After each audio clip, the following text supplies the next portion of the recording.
Welcome to another video. Today we have something very cool, super interesting video for you guys.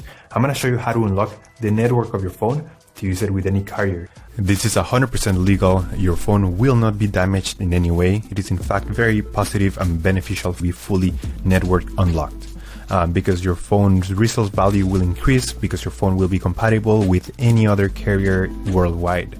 We're gonna begin. So to start, we're gonna get the phone's IMEI number. That's a unique number for every phone. So to get it, simply dial *#06#. As you will see, your 15-digit IMEI number will appear in the screen of your phone. This number is very important. It represents the ID of your phone, and keep it somewhere close because we're gonna use it in a few seconds to unlock this phone. Okay, now we're gonna switch to the computer.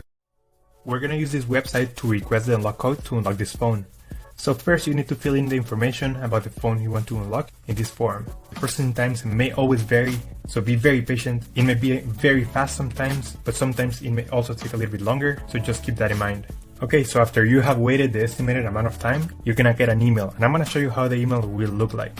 And as you can see here, I got this message and it confirms that the phone has been unlocked. Thank you so much for watching. Let me know if you have any questions. Just leave them in the comment section down below. Subscribe, like. I'll see you on the next one. Take care.